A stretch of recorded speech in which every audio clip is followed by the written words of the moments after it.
Olá pessoal, eu me chamo Camila Santos Navas, eu sou advogada especializada em família e sucessões e o propósito do canal é com que a gente converse a respeito da constituição familiar, da família e como o direito vem entendendo os novos nuances que a família vem construindo, vem optando, como o direito vem entendendo tudo isso, qual o posicionamento, qual de repente você está em dúvida em relação a como atuar, como tomar um posicionamento em relação a determinado assunto. Então, o propósito aqui é a gente conversar a respeito da família perante o direito.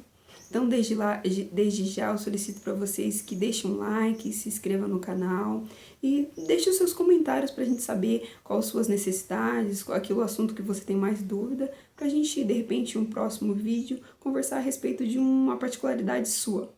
Então, desde já, a gente vai começar falando a respeito de um casal que optou por, não sei se casou ou estabeleceu uma união estável, mas decidiu morar junto e estabelecer uma família. Então, de repente a gente sabe que construir, ter uma casa, uma residência, é algo mais que exige mais tempo. E o casal, de repente, optou por construir no terreno de um terceiro, o pai, ou a mãe, o sogro, a sogra, ofereceu, você não quer construir na minha casa? Não tem problema, vocês podem construir e morar lá. E por diversos fatores, você optou por construir no terreno de um terceiro. Então, assim, aqui diariamente eu recebo clientes que têm dúvidas a respeito de um financiamento de uma casa e da dissolução dessa união, como que vai ficar o financiamento da casa, como que vai ficar aquela casa que foi construída no terreno do sogro, da sogra, de um terceiro. Então aqui a gente vai tratar a respeito, especificamente hoje, a gente vai falar a respeito de construção no terreno de um terceiro. Então, a gente sabe que quando nós constituímos uma família, o intuito de constituir uma família a gente não pensa em divorciar, em separar, em haver uma dissolução da união estável, o propósito não é esse.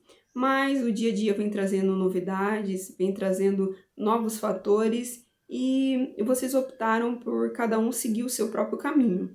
E, de repente, na união estável, você vai solicitar para o juiz, vai chegar perante o judiciário, há um desentendimento a respeito dos bens, e vocês vão lá para ver o reconhecimento da união estável e uma dissolução da união estável. Ou, de repente, você é casado, casou-se, optou por divorciar, e lá vai dispor a respeito dos bens, como ficarão os bens.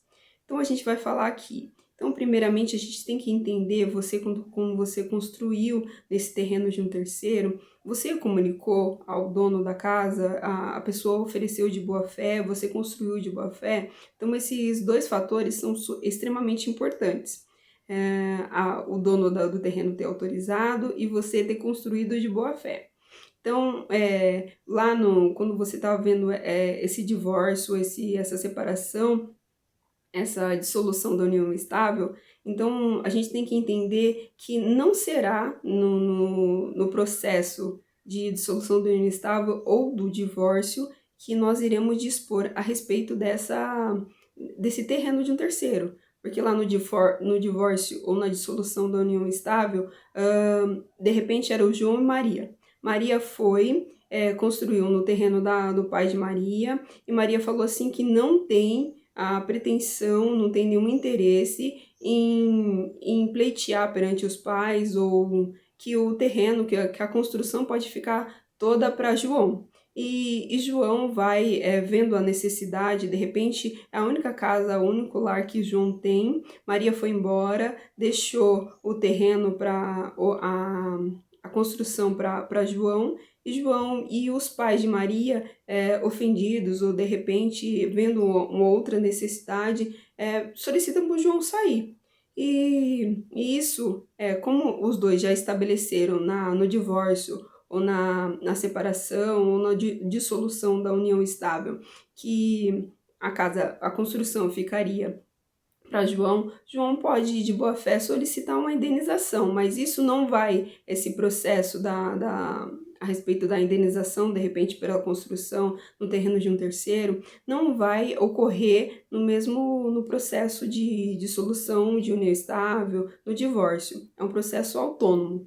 Então aqui a gente tem que entender que de repente eles se separaram, houve o divórcio, resolveu que ia ficar a construção ia ficar só para João, e João agora quer pleitear isso perante o terceiro, onde ele construiu. O terreno é de um terceiro e ele vai dispor disso em outro processo, não será no mesmo processo.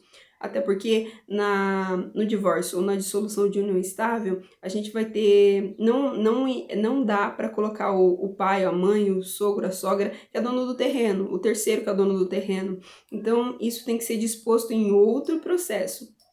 Então, de repente, o João foi lá, construiu e agora quer pleitear. Ele pode entrar com um processo de indenização, porque a gente tem que observar, de repente, o terreno valia um valor, de repente, vamos dar como exemplo, o terreno valia 50 mil e a construção de João valia 100 mil. Então, assim, perante tudo isso, isso é uma exceção. Se a construção valer mais que o terreno, a gente pode pleitear, se não houver acordo, para o juiz estabelecer qual o valor que João vai ter que pagar para o terceiro onde ele construiu, como indenização. Mas isso é uma das opções, mas não é a única, porque de repente a construção, o terreno valia 100 mil, novo exemplo, valia 100 mil o terreno, e a construção de João valia 50 mil. Então aqui João vai pleitear uma indenização para ele, porque se o dono do terreno está solicitando que ele saia do terreno e ele agiu, construiu de boa fé, ele pode pedir uma indenização num processo separado.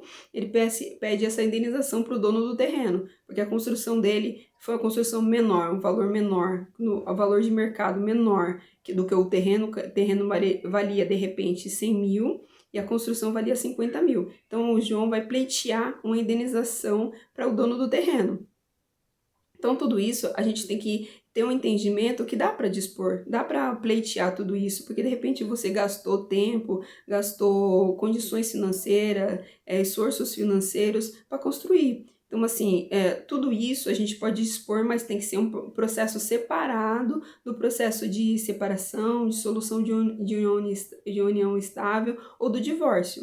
Porque a gente está falando aqui não é mais só do João e da Maria, mas está falando de um terceiro. Então a gente tem essas duas opções. Primeiramente, o terreno, a construção do João valia mais, então nesse caso ele pode pleitear perante o juiz para que ele venha pagar uma indenização para o dono do terreno a respeito dessa construção, porque a construção vale mais que o terreno. Então ele vai lá pleitear e quer efetuar um pagamento para o dono do terreno, que de repente como se fosse uma compra, ele vai comprar o terreno de um terceiro porque a construção dele vale mais, mas isso é uma exceção. O normal seria que João pleiteasse perante esse terceiro a indenização pelo valor que ele desprendeu para construir aquele imóvel.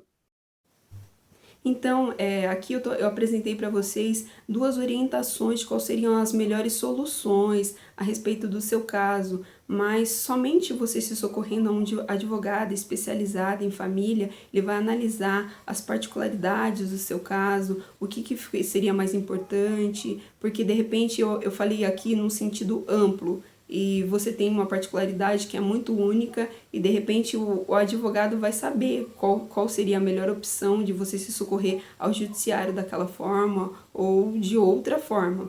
Então, gente, essa foi a orientação de hoje. Novamente, eu vou solicitar para vocês que se inscrevam no canal, que deixem um like, de repente deixe o seu comentário para a gente saber aquilo que você gostou, o que você gostaria de saber a mais a respeito do seu caso de família, tá bom? Eu vou ficando por aqui. Desde já eu agradeço. Tchau, tchau.